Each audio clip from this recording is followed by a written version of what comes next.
Lorsque Dieu vous choisit, ainsi qu'une autre personne, pour s'unir en mariage, il vous appelle à une mission sacrée venue des cieux et à un engagement solide qui vous satisfera pour toute l'éternité. Dieu ne crée pas de union par erreur, et quand il vous unit, cela devient évident dans vos cœurs.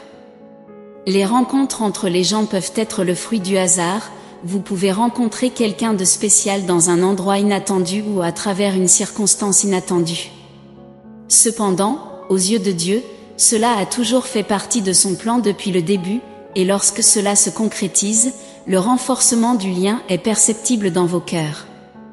Cela se traduit par un amour authentique et profond pour cette personne dans votre cœur. Aimer quelqu'un de cette manière implique de prendre soin, de respecter, de faire confiance et de chercher à les comprendre plus en profondeur. L'amour, dans le contexte du mariage, va au-delà des émotions et des sensations initiales. Il est difficile de décrire physiquement la grandeur de cet amour dans une relation véritablement orchestrée par Dieu. Les deux conjoints expérimenteront cet amour inconditionnel, ce respect mutuel et cette compréhension réciproque. Il y aura toujours quelque chose de captivant en eux. De plus, les émotions physiques peuvent être comme des montagnes russes, montant et descendant. C'est pourquoi, lorsque la relation repose uniquement sur des sentiments et n'est pas dans le dessein divin, elle peut sembler vide après un certain temps. Cela arrive parfois lorsque la relation est consumée par l'intimité physique. À certains moments, il devient évident que l'amour n'a jamais été réel, c'était simplement une attraction pour l'apparence extérieure ou les biens de l'autre. Cependant, dans une relation authentique, vous vous rendrez compte que vous pensez constamment à la personne et que vous êtes attiré par elle. Leur présence ne devient jamais ennuyeuse. Ce n'est pas parce que vous attendez quelque chose en retour, mais parce que leur compagnie apporte un sentiment de plénitude. C'est ce qui se produit lorsque Dieu vous unit. Vous pouvez rencontrer quelqu'un et ressentir des papillons dans l'estomac. Cela peut être agréable, mais ce n'est pas nécessairement un signe que Dieu vous unit. Dans une union divine, l'attraction est mutuelle. Peu importe la distance ou le temps de réponse, si vous suivez tous les deux la volonté divine, la relation se concrétisera. Cependant, si vous choisissez d'être avec une autre personne, y compris dans un mariage, ne pensez pas que Dieu a échoué ou était absent. Tout comme vous avez choisi d'accepter l'union divine, en ressentant cet amour profond, ils doivent aussi faire ce choix. Dieu n'impose pas l'union entre deux personnes. Il peut créer des opportunités et des circonstances, mais le choix final appartient aux personnes impliquées. Certaines personnes ont laissé échapper leur partenaire destiné par Dieu parce qu'elles n'ont pas reconnu le charme que Dieu avait mis dans leur cœur. Peut-être ont-elles douté de l'authenticité de ce sentiment. Peut-être, en raison d'expériences passées ou de l'influence de tiers qui ne comprenaient pas les desseins divins, elles ont cru qu'elles ne trouveraient jamais quelqu'un comme ça. Et en ne suivant pas ce que Dieu opérait dans leur cœur, elles ont perdu l'opportunité d'être avec cette personne et d'atteindre la plénitude qu'elles auraient eue à ses côtés. Cependant, si vous n'êtes pas encore marié, sachez que Dieu a des projets pour vous unir à quelqu'un bientôt, si ce n'est pas déjà en cours.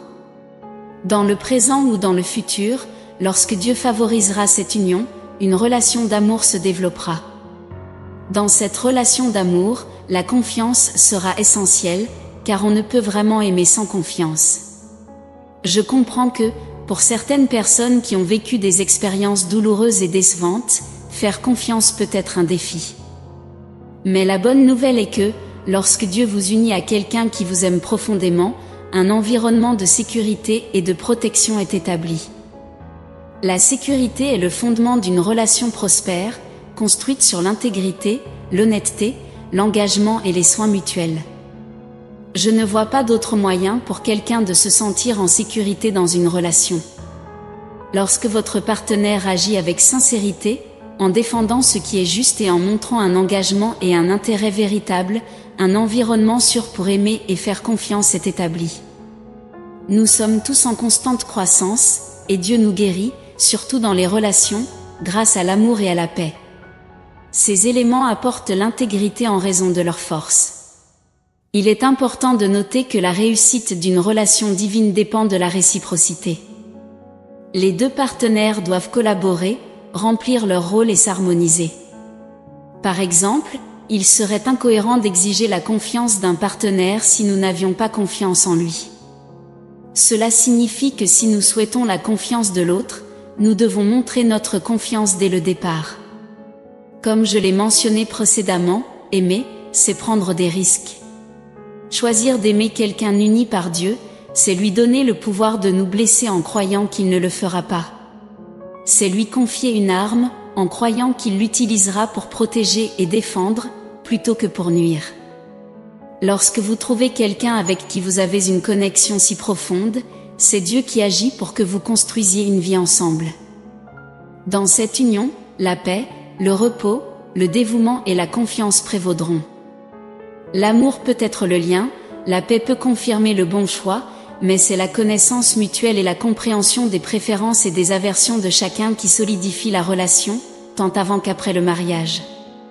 À mesure que vous grandissez ensemble, la connaissance mutuelle et la compréhension des préférences et des aversions de chacun s'approfondissent. Le livre des Proverbes, chapitre 24, versets 3 à 4, nous enseigne que la sagesse construit une maison et le discernement la consolide, tandis que la connaissance remplit ses espaces de richesses inestimables. Pour construire une vie avec quelqu'un, il faut s'engager à apprendre et à comprendre l'autre. Chaque désaccord doit être une opportunité de compréhension mutuelle, avec l'amour et la certitude comme fondement qui empêchent les désaccords de les séparer. Comme un élastique, l'amour les reconnecte, facilitant la communication et la compréhension. Je me souviens d'un couple ayant des difficultés de communication, toujours concentré sur la critique mutuelle. Je leur ai montré que cette approche ne ferait que conduire à davantage de conflits et de ressentiments, entravant de véritables améliorations. Le livre des Proverbes 15, 1-2 souligne l'importance de réponses douces et de paroles sages. Lorsque l'amour prévaut, le dialogue doit viser à guérir la relation, pas à se venger. Forcer des excuses peut éloigner encore plus les gens. L'idéal est d'aborder les problèmes avec respect et gentillesse, en cherchant des solutions ensemble. Cette approche génère du respect et renforce l'amour, en montrant de la considération et le désir d'harmonie. C'est là le pouvoir de la compréhension et de la connaissance que la parole de Dieu nous encourage à rechercher. Avec l'aide du Saint-Esprit, il est possible de renforcer le lien centré sur Dieu. Le mariage, tel que conçu par Dieu, est un refuge de paix et de progrès, où deux personnes deviennent une, partagent leur vie et surmontent ensemble les défis. C'est le dessein divin pour le mariage.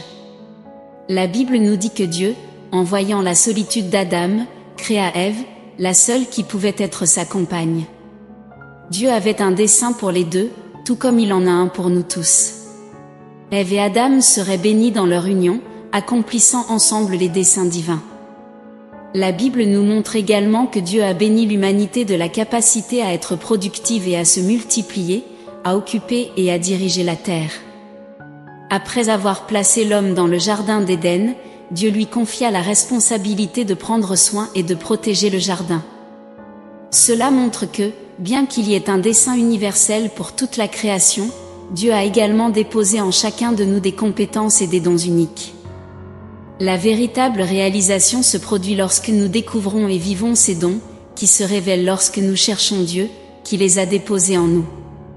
Dans le psaume 139, 13-16, David exprime la merveille de la création divine, où chaque aspect de notre être, y compris nos prétendues imperfections, est tissé de manière merveilleuse, nous rendant uniques. Tout notre destin est prédestiné dans le livre de Dieu. Par conséquent, vivre en dehors de la volonté de Dieu signifie dévier du plan divin, et le mariage en fait partie. La vidéo aborde la sainteté du mariage du point de vue divin, mettant en avant comment Dieu favorise des unions avec des objectifs spécifiques et comment l'amour et la compréhension sont essentiels pour une relation durable et saine. Dieu a un plan pour chacun de nous, et vivre selon ce plan, y compris le mariage, est essentiel pour atteindre la plénitude et le dessein divin. Cette vidéo sert de rappel inspirant de la sainteté du mariage et du dessein divin, nous encourageant à rechercher des relations basées sur un véritable amour, une compréhension mutuelle et la volonté de Dieu.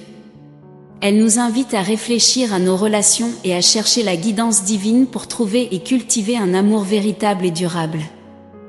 Restez ouverts et conscients des changements et ayez confiance que l'univers est toujours de votre côté.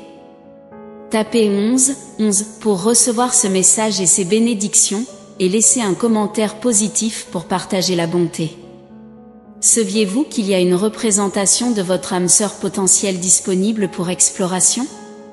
Cela peut être quelqu'un que vous connaissez déjà ou quelqu'un qui entrera dans votre vie. Cliquez sur le lien dans la description pour plus d'informations. Ne manquez pas le message significatif qui vous attend dans la prochaine vidéo. Que l'univers guide vos pas avec amour et une foi inébranlable. Amen.